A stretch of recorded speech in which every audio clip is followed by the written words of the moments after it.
Probably just panic alarm. Let her know that's not a thing.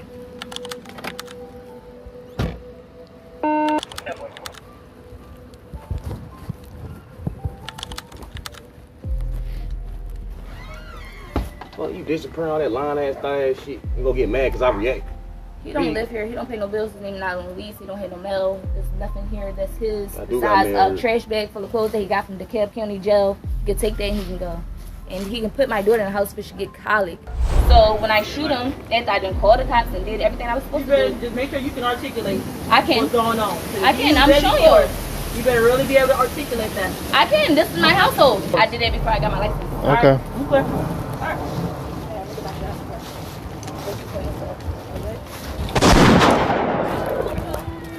Come here, man. Hurry up, Did she shoot you? Yeah, before I die. All right, lay down.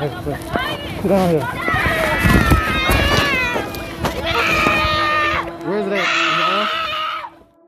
What would you do if you called the police 3 times, followed every rule they told you, and they still left you alone with someone who just threatened to beat you? Like, make it make sense. Quanisha Johnson did everything right, and it still went wrong in the worst way possible. Let me tell you something about this case that's been eating at me. Quanisha Johnson was a mother of 3 trying to make it work. She had her hands full, working as a behavioral health technician with autistic kids, studying for her certification, and dealing with baby daddy drama that was about to turn deadly. Now, Demonte Smith wasn't just any baby daddy. This man was 29 years old, fresh out of prison, and according to Quanisha, had nowhere else to go. So what did she do? She let him stay at her place to be with their 2-month-old daughter. Girl, if you've ever made that mistake, you know exactly how this story's about to go. But here's where it gets messy. Demonte wasn't just some grateful man getting back on his feet.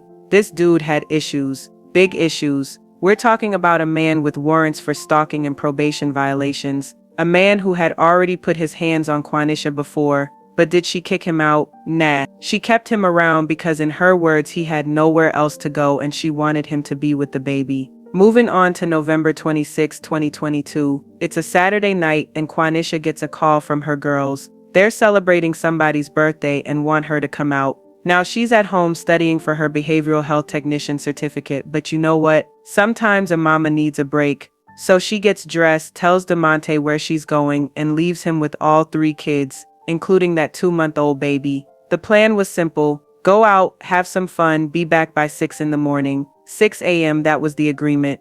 But y'all, we all know how these nights go sometimes. So Quanisha and her girls hit up Club Zari first. They're having a good time, drinking some Casamigos. She had maybe 2 or 3 shots. Around 2 in the morning, they leave and head to Taste, which is where Quanisha worked. But here's where the night takes a turn. At Taste, one of her co-workers gets into some kind of altercation. Quanisha goes to the bathroom and calls Demonte around 4 in the morning to let him know what's happening. Now this man is up at 4 a.m. with 3 kids, worried about her safety. He even offers to send someone to make sure she's okay. That's actually sweet, right?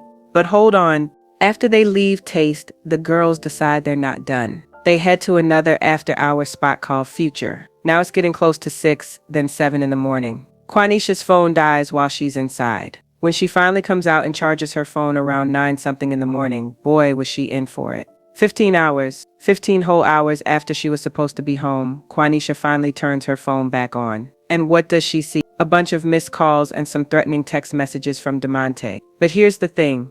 This man had been sitting there all night with 3 babies, including one that's only 2 months old, thinking something terrible happened to her. He's calling hospitals, calling jails, calling family members. Everybody's worried sick about this woman. So family members set up a conference call. Quanisha's on the line, her aunts Rochelle and Andrea are on the line, and they bring Demonte into the conversation too. And that's when this man said something that changed everything. According to what came out later, Demonte was beyond angry. Like seeing red angry. And he made a threat that would seal both their fates. The exact words that came out: when you get home, I'm going to beat your ass on Crip.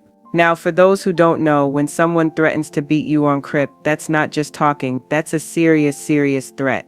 Quanisha was terrified, absolutely terrified to go home to her own house, to her own children. So what does she do? She does exactly what we're always told to do when we're in danger. She calls the police. She asks for a police escort to her own home because she's that scared of what Demonte might do to her. When the DeKalb County police officers arrive to escort Quanisha home, they're probably thinking this is just another routine domestic dispute call. Boy, were they wrong. Quanisha immediately discloses something important. I got a gun right here. I'm licensed. Okay. She tells them she's a licensed gun owner and she has her weapon with her. The officer makes what seemed like a reasonable request. Just for our safety, just put the weapon inside the car for me. Thank you. She secured her legally owned firearm in her truck, following the officer's instructions. This woman is trying to do everything by the book, y'all. But as they approach the house, Quanisha explains the situation to the officers. I was different. He felt whatever kind of way he felt. I have a newborn. She's 2 months. I have a 7-year-old and I have a 4-year-old in here as well. He told my aunt he was gonna. What he say to you, go to? When I get here, he was gonna beat the shit out of me. A couple weekends prior to this, my last time going to work, I worked at the hours. So my last time coming in here, he took me from the door and snapped me on my face. You reported it? I didn't report it. I was just talking. Yeah, I was just talking to the other cops that I was supposed to be out here. I was talking to her. She was a female. I was telling her I should have, but I was trying to give him the benefit of the doubt, being released on probation. But this is your house and you want to go inside? This is my house. And does he live here? No, my name is gonna. No, but does he live here though? No, he stays here. He doesn't live here. What I mean is he staying here? Where's his residence? In Jonesboro. I don't know. He has a residence though. Please. Demonte. You mind coming out here and talk to us, see what's going on? We spoke to her, but we want to speak to you because we don't know what's going on. She got off from the seat. Yeah. She disappeared for 3 hours. Like I'm mad. I'm at home watching her kids and my kid. She disappeared for 3 hours. She say anything? Did you say anything that caused her to call us? What would you do if your girl go to work and then disappear with 3 hours and you at home with her kids and your kid? I'ma snap. I snap. Please ask him to put my baby back so she get college. It's my baby like, too. She's a newborn. Some drunk ass Ask him to put her back in the house. Drunk There's ass no reason for you. Hold on, let us talk to her for a second. Alright, she's 2 months though. Get I your drunk gotta ass deal with on. that. She gets If you college. 30, still stripping. I'm 30 and still stripping. You 30 and still broke. You mind if you stay So, talking? Well, but it ain't gonna be long. You But mind? how long you gonna be stripping? Stop Fuck arguing. on. One day, crash 49 one day, changes to Walk off. Think about what you're doing. Careful. Fuck, I'm sitting here watching your kids. You with a whole nother nigga. Fat ass nigga. You gonna talk to us? Stop arguing. Because we trying to figure out what we here now. We gotta Cool. figure- I'm grown ass man. I'm doing what I'm doing. I ain't doing anything wrong. She toxic. Nigga, that ain't got nothing to do with me. Talk to her. I got you. But when you saying you snap, what you mean you snap? I snapped. I told her, bitch, stop playing with me. I'm like a goofy. I'm here watching your kids and my kid, and you somewhere else with another nigga. You got off at 6. Calling niggas. But it Communicate. didn't go no farther than that. Fuck no. I never came here for it to go. No, She was Hold on. scared because she Hold knows on. she was Yeah, wrong. you see me on my She was face. scared. She's scared. She knows she's wrong. What she scared for? Because he She's put hands on me scared. 2 weeks ago. So yeah, I am. Should- I have- should She put she- hands on me too, a couple times. No, I have blue eyes. Well, you disappearing all that lying ass thing ass shit and go get mad because I react. He don't live here. He don't pay no bills. His name not on lease. He don't have no mail. There's nothing here that's his. I do got Besides mail. a trash bag full of clothes that he got from DeKalb County Jail. You can take that and he can go. The officers are watching this toxic relationship unfold right before their eyes. These two people are deliberately pushing each other's buttons, saying the most hurtful things they can think of. And in the middle of it all is that poor 2-month-old baby. But y'all, things are about to get so much worse because what happens next shows you just how far gone this relationship really was. And he can put my daughter in the house, but she get colic because I'm gonna have to deal with that. Man, at you're not the touching my hospital. daughter, so shut your fucking No, mouth. that's You ain't touching down. my Down daughter. to touch my daughter. yeah, You touching can put my my daughter in the daughter. house though. Nah. Your name not on the birth certificate, Nah. so therefore it's not your daughter. It's mine. Nigga, you ain't got no names on your birth certificate. It is. I do. Let me go get it. Because at this point it's kidnapping. 451, 41, 320 westbound. And then, in this part just breaks my heart, they start fighting over the baby. This innocent 2-month-old is being used as a weapon in their argument. They're talking about DNA tests, about who the real father is, all while the police are standing right there trying to figure out what to do. The officers are getting frustrated. You can tell they want this situation to calm down, but these two are not listening to anything the police are trying to say. This toxic back and forth is escalating by the minute. Weird. That shit don't look good on you. Watch out, bro. Hey, Watch hey, now, out. please, please. I don't want my baby out here. The wind is blowing. She don't have a head on. Just give her the baby. Going Give all me my night. baby. What about your other baby? Give me She my been going all night. Or I'm You worried don't care about your too. babies? You ain't care about it either. That's why I got locked up when she was here. Hey, we not finna fight over this Please baby. give me my baby though. Like she's gonna get colic. Give us a second. We're gonna bring him back inside. I'm gonna get the birth certificate. He's not on it. Oh, At this point, it's not his baby. So what happened in those next 4 minutes is one of the most contested parts of this entire case. And honestly, it's hard to know exactly what went down because the only witnesses were 3 children. And y'all know how that goes. According to the official version that came out later, after the police left, the argument continued inside the house. But here's where the stories completely split, and I mean completely. The prosecution says Quanisha went to her car and retrieved 2 weapons, a metal tire iron and her gun. Then she came back inside and confronted Demonte upstairs. Now that tire iron becomes crucial because it suggests this wasn't just a simple self-defense shooting. Like, why would you need both a gun and a tire iron if you're just trying to protect yourself? But Quanisha's version, she said she only got those weapons after the situation got even worse when she felt her life was in immediate danger. Remember, this is a woman who had been assaulted by him before, who had just been threatened in front of police officers. Now picture this Mies, she goes outside to get her dogs that were in the yard. While she's out there, she grabs her firearm from the car. She also picks up this tire iron. When asked why she grabbed both, she said she needed protection after what had just happened. She goes back inside and her daughters are downstairs. She gives them her phone and tells them to call 911. Why? Because in her words, the police didn't hear her the first time, so maybe they'll hear from the kids. Then she goes upstairs where Demonte is with the 2-month-old baby. And this is where everything goes left. According to Quanisha's testimony, when she got to the top of the stairs, Demonte started charging at her, saying, "Police ain't here now. I told you I was going to beat your ass when them cops left." She says she told him, "If you hit me, I'm going to hit you with this," referring to the tire iron. But then he charged at her anyway. And then, one single gunshot. Demonte Smith, 30 years old, was shot once in the chest. So now we got a man bleeding out upstairs, 3 traumatized children downstairs, and Quanisha having to face what just happened. The first thing she does, she calls 911 again, but this time it's not for protection. It's because somebody's been shot. When the police arrive back at the scene, the same officers who had just left minutes earlier, they find Demonte upstairs unconscious and bleeding. The paramedics rush him to the hospital, but it's too late. He dies from that single gunshot wound to the chest. As they're taking Quanisha away in handcuffs, you can hear her saying goodbye to her children. You going with her? You going with her? We're gonna go up to the same building, okay? Give mommy a kiss. Give mommy a kiss. You going with her? Okay. It's okay. Give mommy a kiss. Don't cry. Don't cry. Okay? You make sure you tell them everything. Tell them the truth. You don't cry about nothing. She not. She gonna tell. She a big girl. She got this. Don't cry. Give mommy a kiss. No, you're not gonna cry. I am gonna cry. I know the Okay. You're not gonna be without them. A mother of 3 who did everything she thought she was supposed to do, now facing the possibility of never seeing her children grow up. Now let me tell you something about this investigation. It raised more questions than it answered. The detectives start piecing together what happened, and right away they got some serious inconsistencies to deal with.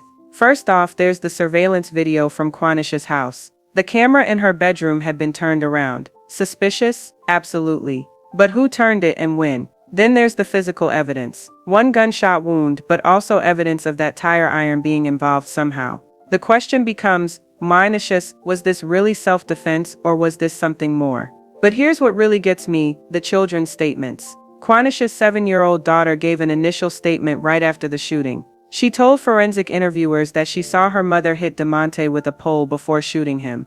But months later her story completely changed. The forensic interviews revealed something heartbreaking. This little girl was under so much pressure, trying to make sense of what she witnessed, trying to protect her mother, trying to process trauma that no 7-year-old should have to deal with. Phone records also revealed something interesting. Demonte had asked his ex-girlfriend to order him an Uber from Quanisha's house that night. The rideshare was already on the way when the shooting occurred. So was he really planning to leave, or was this just coincidence? Quanisha Johnson was arrested and charged with malice murder, felony murder, aggravated assault, and possession of a firearm during the commission of a felony. She was looking at life behind bars. Now this is where the case gets really complicated, because the evidence started painting 2 very different pictures of what happened that night.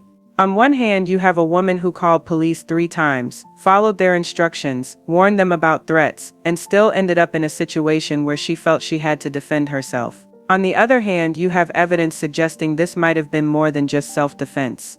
The prosecution's theory was that Quanisha was angry about Demonte questioning her parenting and her lifestyle. They said she deliberately went to get both weapons because she planned to hurt him. The tire iron, they argued, showed premeditation, like she was planning to beat him and then shoot him, but the defense painted a completely different picture. They said this was a woman who had been abused before, who had been threatened, who had been failed by the system that was supposed to protect her. When Demonte charged at her upstairs, she did what she felt she had to do to survive. As investigators dug deeper, some disturbing facts about Demonte started coming to light. This man had an extensive criminal record, including an arrest just 4 months before his death. The charges? Possession of a firearm during the commission of a felony and possession of marijuana with intent to distribute. Even worse, at the time of that arrest, he had active warrants for stalking and probation violation. So this wasn't some innocent victim. This was a man with a documented history of violence and criminal behavior. But then there was also evidence of the toxic relationship between him and Quanisha. Text messages, social media posts, family members talking about the dysfunction between these two. It was clear that this relationship was unhealthy for everyone involved, especially those children. The investigation also revealed that Quanisha had reached out to Demonte's mother after a previous incident where he had allegedly assaulted her. In text messages, she told his mother about the situation, saying she didn't want to take it too far, but that he had put his hands on her. As the case moved toward trial, both sides knew this was going to be a battle. The prosecution had to prove that Quanisha didn't act in self-defense, that she planned to kill Demonte or at least seriously harm him. The defense had to convince a jury that a woman who called police 3 times and followed all their instructions was still acting in self-defense when she shot him. But here's what really made this case complicated. That 7-year-old witness. Her changing story would become central to both sides' arguments. The prosecution would suggest she had been coached to change her testimony. The defense would argue that a traumatized child's memory isn't reliable, especially under pressure. The question of whether Quanisha used the tire iron before or after the shooting would become crucial. The prosecution said she beat him first, then shot him. The defense maintained that she only threatened to use it if he attacked her, and when he charged, she defended herself. Now, when your mom came into the house that day, she asked you to call 911? Yes. She gave you her phone? Yes. And did you know that there were police already outside that day? No. Okay. Did she tell you why she wanted you to call 911? Cause he was hitting her. Okay. And was she scared that he was going to hit her? I don't know. Objection, personal knowledge. He asked if her mother. Did she tell you why she wanted you to call 911? Cause he was hitting her. Okay. Your mom went up the stairs? Yes. Okay. And you saw the man Dolo, you saw him hit your mom? Yes. Could you see from where you were downstairs, could you see everything that was happening upstairs? Not everything. Okay. Could you see your mom? For a second. Could you see Dolo? Yes. And you said that you heard a gunshot? Yes. Did you actually see a gun? Did you see your mom pull a gun and shoot? I didn't see her pull the gun. Okay. You just heard the gunshot? Yes. Do you remember telling an officer, a police officer, and your aunt on the phone, did you tell them that, did you say your mom and Dolo went upstairs and mommy hit him with a pole? No, Dolo hit him with her pole. Okay. Do you remember telling the police and your aunt, did you say that? Did you say mommy hit him with a pole? No, Dolo hit her with a pole. Okay. And did you ever tell the police, do you remember telling the police that mommy hit Dolo? Yes. You told them that? Okay. Why did you tell them that? Because I thought I needed to. Okay. You thought you needed to? Why did you think that you needed to? I don't know. Okay.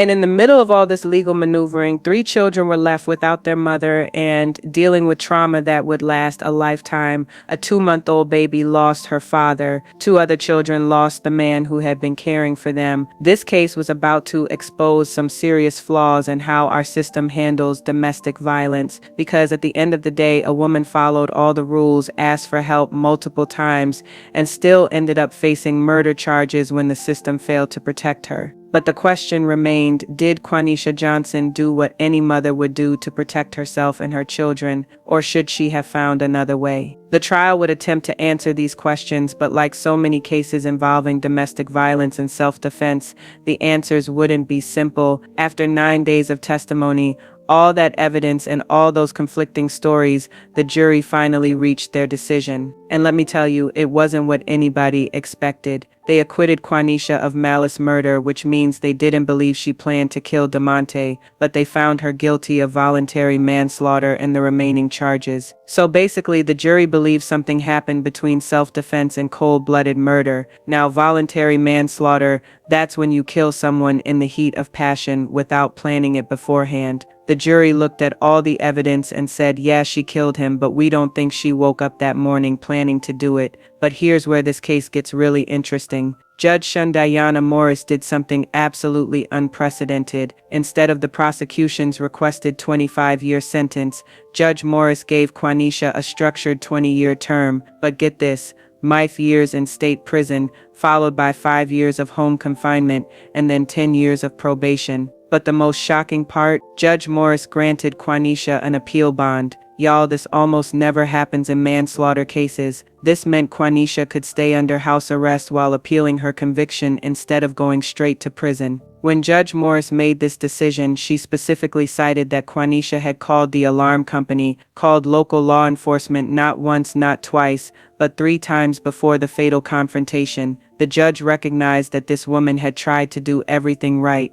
But before we wrap this up, we need to hear from the other side. Because while we're talking about Quanisha as a victim of domestic violence, Demonte's family sees this completely differently. His mother, Miss Campbell, gave a victim impact statement that will break your heart. You took his life and said bye. You showed no remorse for him. None. Not for me, not for my daughter, not for his kids. I can't believe that I felt sorry for you for a moment. But I didn't know all the facts. I didn't know everything. I have no remorse for you. I have no empathy because you had no remorse for my son and you showed no empathy for him. You deserve every single year they can give to you. Bernetta Campbell left early during that sentencing hearing. She heard the beginning parts of what the judge was saying, and it seemed that she didn't want to hear anymore, especially when there was the discussion of the house arrest for the portion of this sentence that Quanisha Johnson is going to serve. So it's clearly been very difficult for them to sit through and hear all of these facts, and especially the portrayal, she said today, of her son during this trial. She painted a picture of her son that was completely different from what came out at trial. She talked about a man who was sweet and loving, who helped kids getting bullied at school, who stopped at grocery stores to help elderly ladies put bags in their cars. She said when people called to tell her what happened, her first words were, "Where is she?" Because she knew in her heart it was Quanisha. But here's what really got to me. She said he was head over heels in love with Quanisha Johnson. She talked about how Demonte would call her sad that he didn't have money to do something nice for Quanisha's birthday. She would send him money because he loved this woman so much. Miss Campbell also said something that cuts deep. You made him a monster. You made it seem like my son was beating children when you know good and well that boy was sweet and all he wanted to do was protect you. She talked about seeing Quanisha's children crying when she joked about taking Demonte back to St. Louis.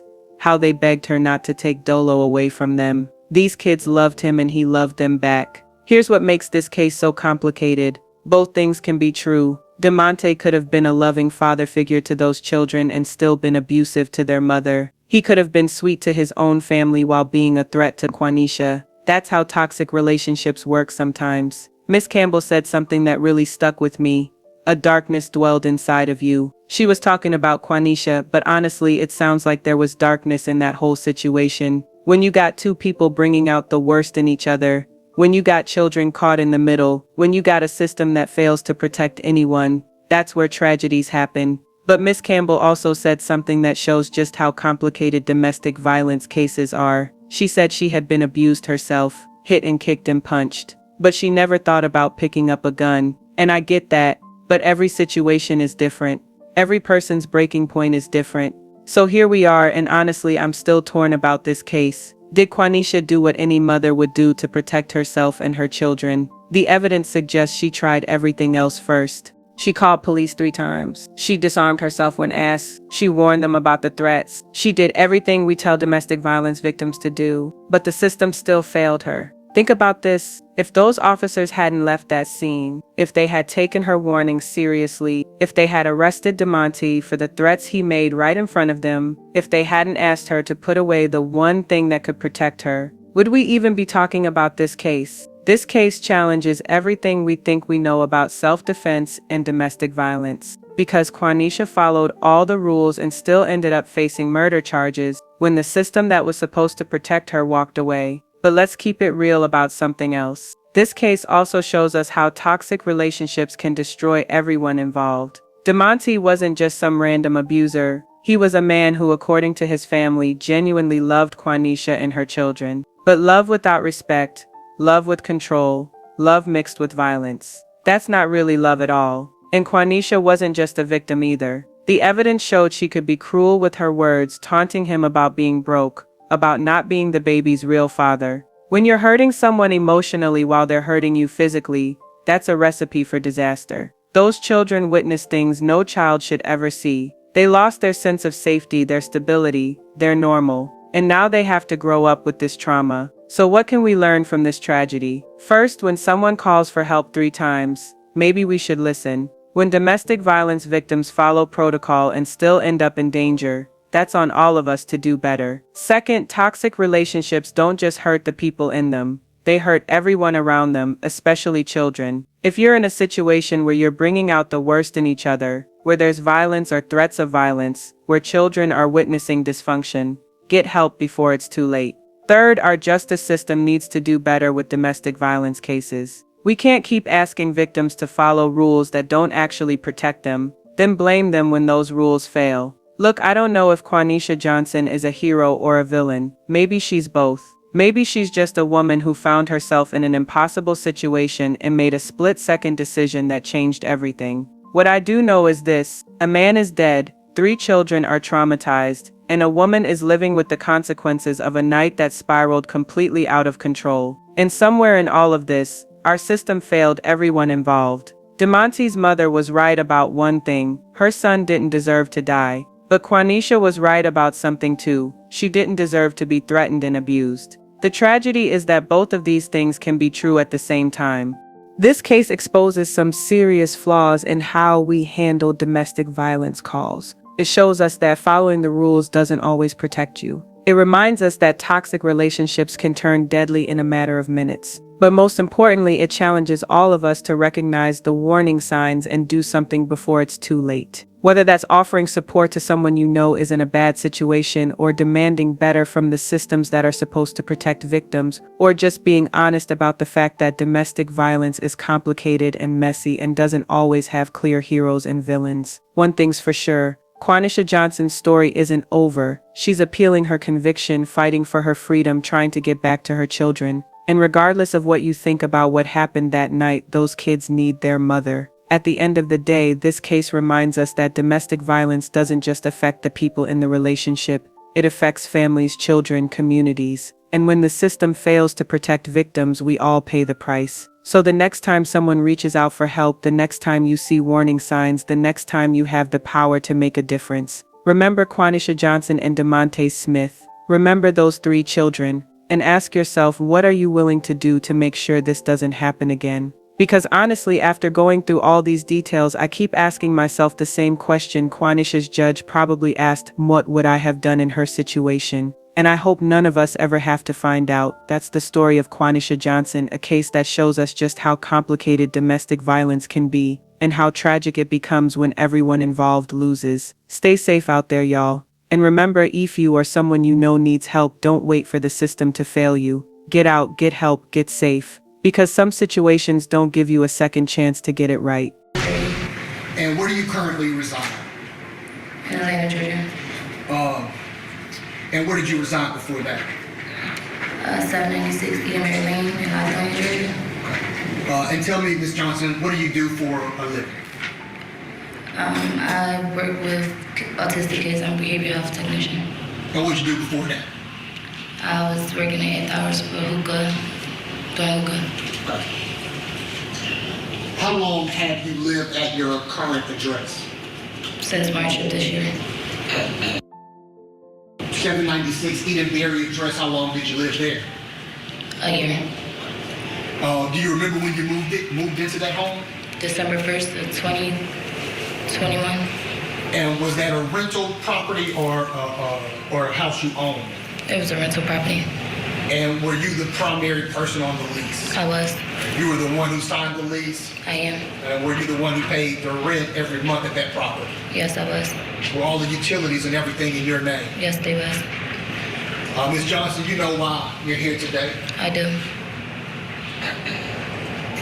I want to talk about the incident that brings you here today. I want to take you back to November 26, 27 of 2022, okay? Okay. Do you remember the night, November 26, 2022? I do. Tell us what happened that night. I was home studying for my RBT certificate. I get a phone call from my girlfriend on a three-way FaceTime call, inviting me to go out for one of their birthdays. I agree to go out. I get up, I prepare to get dressed to go outside. During our conversation, we was getting dressed, whatever. During our conversation, I let Demonte know where I was going. That was it. I got ready to go. I leave out.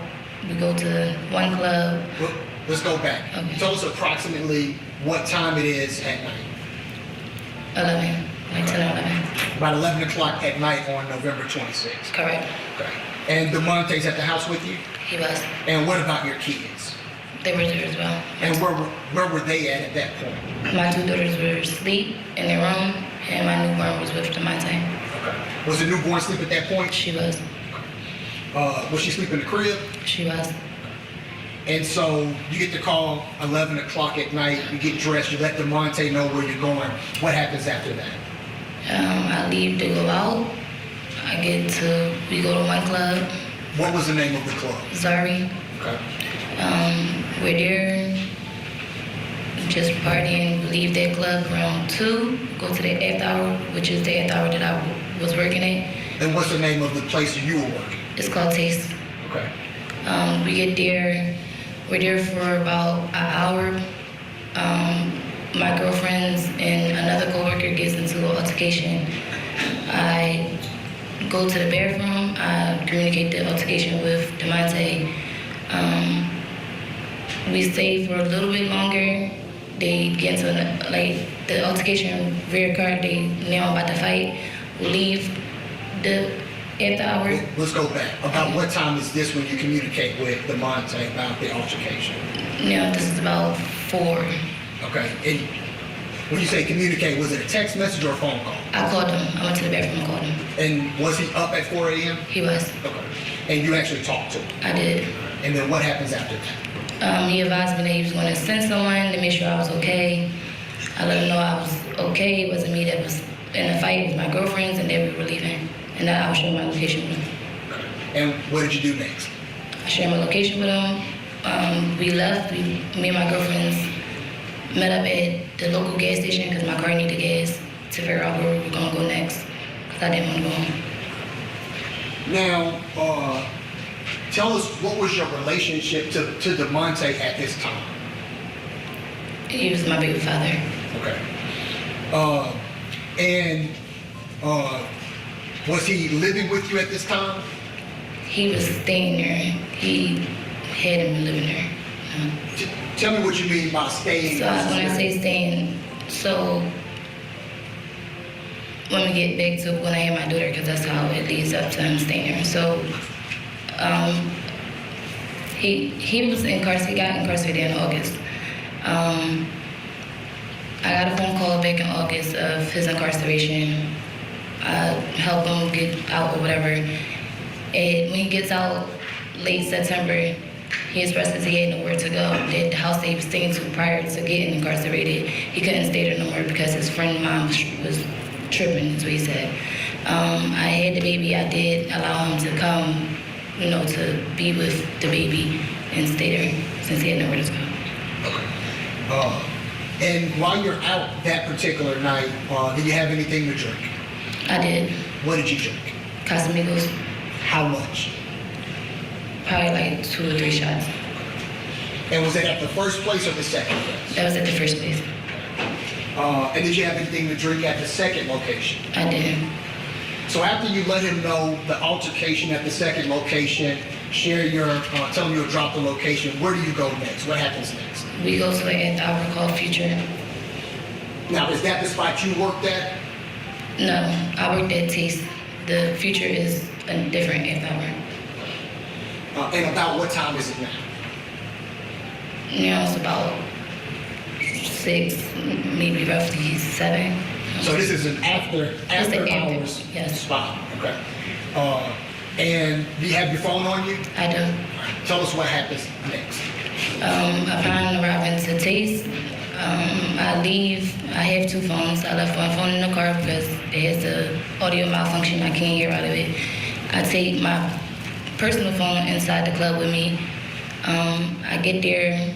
I'm smoking hookah. My phone dies while I'm in there. Once my phone dies, I leave. Why do you have 2 phones? Because I own the clothing line. Okay. And is one phone business and one phone personal? Correct. So you left your business phone in your car and took your personal phone inside? Yes. And you said while you were in there, your phone died? Yes. Do you remember what time or around what time you realized that your phone had died? I don't, because it was dead. But at some point, you realize your phone is dead, and is that when you leave the club? Yes. All right, tell us what happens after that. I leave the club, I go back to my car, I immediately put my phone on the charger. What time is it when you actually realize what time is it? What time is it? Or around what time is it? Around 9 something. Okay. And tell us what happens next. My phone cuts on. I'm seeing the text messages from my aunts, a few text messages from Dolo. I open my aunt's text messages because it was the first ones on there. As I'm reading the messages, my aunts call. I answer the phone call. It's my aunt. What's Rochelle's last name? Noel. And what's Andrea's last name? Gonzalez. Okay. We're all on the 3 now. Andrea's hysterical. She's, where the F have you been? Dodo said you was in a fight. I've been calling hospitals, police departments. I reassured them that Demonte had my location, and I let them know where I was and that everything was okay. As I'm letting them know that everything's okay, Rochelle adds Dolo into Demonte into the phone call. So Rochelle, so now it's you on the phone, your aunt Rochelle Newell, your aunt Andrea Gonzalez, and then Rochelle adds Demonte Smith onto the phone call. Yes. Okay. And what happens next? Demonte gets on the phone. He gets on there very. Sorry, connect. Where the F you been at? You tripping? You think I'm a lame? I tell him, I said, you know where I've been at, you have my location. He then says, when you get here, I'm gonna meet you A. And hangs up. And both your aunts were on the phone? Yes. And this happened while all 4 of you are on the phone? Yes. And then he hangs up? Yes. Tell us what happens after that. After he hangs up, my aunt is now against her. I know he just said it. I tell her, don't worry about it, I'm gonna call the police. I grab my business phone and I immediately call 911. Okay. And what happens next? I call 911, I let them know that I'm en route to my home, that I just received a verbal verbal and the text. At the time, I see the text message of him texting me that he was going to beat my ASS on crib. I did let them know I'm receiving verbal and text messages threats stating that I'm going to get beaten when I get home by my boyfriend. Well, I told him at the time my boyfriend, and that I was scared to go home and I needed authorities to help me. Now, was there any reason why you took these threats seriously? Yes, because not even 2 weeks ago, he followed through with his threats before. Okay. When you say he followed through with his threats, what do you mean? Around 2 weeks ago, prior to the 26th, I was working at the Taste restaurant at the hour, and he threatened to beat my ASS again. When I came in the house, he was coming down the steps and he then slammed me on my face. Okay. When you say Judge made the witness step down, yes. I want you to show us what happened prior to that. You can use me. So I'm coming in the house. I come in the house at first time. Ms. Johnson, you need to speak up. Okay, I'm sorry. I'm coming in the house. As I come in the house, I'm thinking like he's hiding behind the door. I look behind the door. He wasn't behind the door. He was actually coming down the steps. He came. So he's coming down the steps.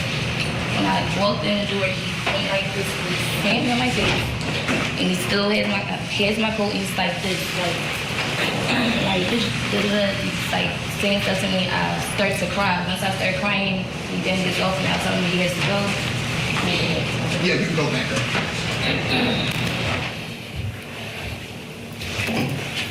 And Ms. Johnson, after that incident, so he slams you on your face, is over you, shaking you, and when did he stop?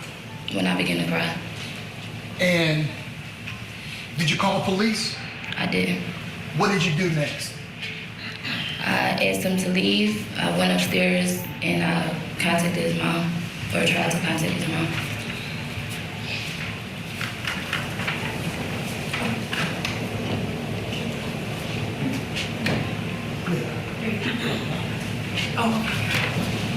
I'm going to show her, Your Honor, what's marked as Defense Exhibit 1. So you take a look at this, Ms. Johnson. Do you recognize that text message exchange? I do. And who was that text message exchange between? Myself and Demonte's mother. And is that text message the same message you sent Demonte's mother the day that he slammed you on your face? Yes. Has anything been changed or altered about it at all? No. Is it in the same or similar condition as when you sent that text message? Yes. Your Honor, at this time we will move to admit Defense Exhibit 1, text message between Ms. Johnson and Demonte's mother into evidence. Yes, Judge. May we approach?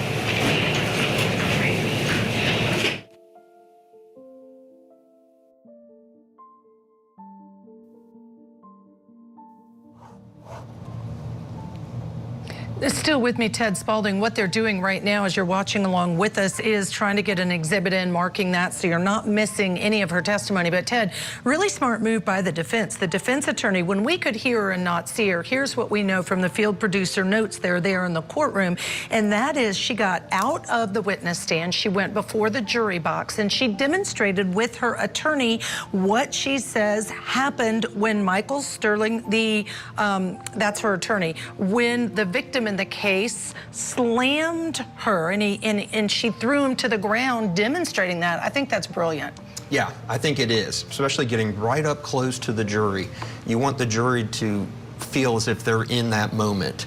And so obviously we didn't get to see exactly how she did it and all of that, but hopefully she was prepared for it, because obviously the jury's going to be looking at her almost every second. Yeah. You know, what her reaction is, all of that. And brilliant move, like you said, you want to bring that jury into that emotional aspect of it. This is what this whole case is about. It is, and demonstrative aids, I always preach about they should be used more than they are, but this is a great one. We can see their live shot, so you see what they're doing, talking to the judge. You're not missing testimony. But the other thing I have to ask you about, so right now she's testifying about an incident 2 weeks before the shooting occurred, and she's saying that's when the defendant slammed her on the ground.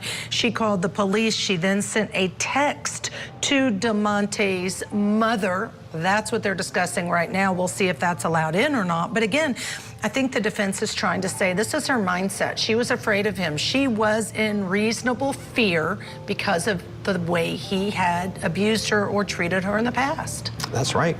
They're building brick by brick that wall. So this is one of the incidents, as we heard earlier, that they're going to get to others with maybe a police report. We'll see what gets into evidence there. She'll be able to testify to those things. So you're building this wall with these bricks to show, look at all these different instances that are creating this mindset that she has going into this event in the early hours of this day where he loses his life. So great move by them. Let me ask you this, and I'm not judging, I'm just saying if I were on the jury, I would question, if you were this fearful of this man who is the child, one of the children's fathers, why would you leave again all 4 of your children with him in the home 2 weeks after this happened and he slammed her to the ground, and after we know there was also an incident between him and her 12-year-old? So is the jury going to think about that and say, this doesn't make sense? Why would she even leave him there in the first place? Yes, absolutely. And the prosecutor is going to remind them of those things. So all we're hearing right now is obviously the defense side. So it sounds real bad, but the prosecutor's going to get up. Sorry to cut off. Let's go back into the courtroom. Number 1 with the redaction is it without the text. Ms. Johnson, what's the date on that text message? Sunday, November 13th, 2022. And that text message was to Mr. Demonte Smith's mother? Yes. Tell us what you told Mr. Smith's mother. That Demonte had slammed me on my face, on the ground, on my face, and I was trying not to take it too far. And why don't you read the text message exactly for us, just the one you sent?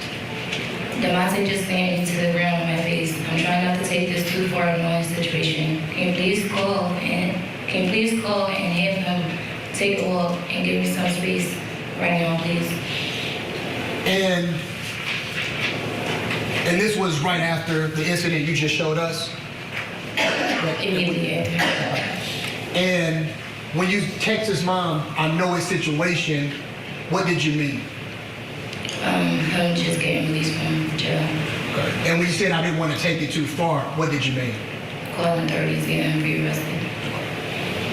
Right. So on the night of November, I guess the morning, so that happened, what was the date again? November 13th at 6:28 a.m. So on the morning of November 27th, when you see these text messages and are on the phone with your aunt and get these verbal threats, is that why you took it so seriously? Absolutely. And you called 911. And tell us what happens after you call 911. When I called 911 and let them know that I was receiving threats verbally and through text messages, I asked them to escort me home because I was scared for my life. I did let them know that he did prior to this threatened me prior to this and followed through with it. He followed through with his threat prior. They told me that they would dispatch someone to come out, and that was it. And then what happened after that? And then minutes later, I get a call from Escalation on her personal phone. I answered her. She lets me know that she was at my location, meaning at my home. I tell her that I'm en route. She asks me to give her basically like a summary of what was going on. I informed her that I was receiving threats from my baby father and that he had prior to this incident put his hands on me. She asked me if he lives with me. I told him that he just got out of jail and that he stays there. And she tells me that she'll be there or she'll see me when I get there, basically. Okay.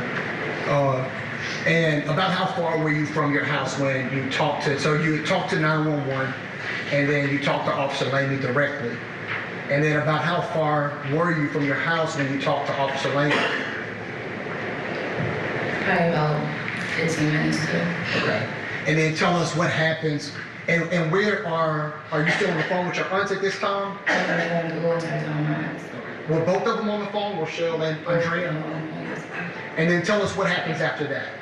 After Miss also just disconnects, she calls back a couple minutes later telling me that she had been dispatched to another situation that she had to attend to that and she let me know to call 911 again to dispatch and let them know that she was to come back out and that I was told to call to give her dispatch back.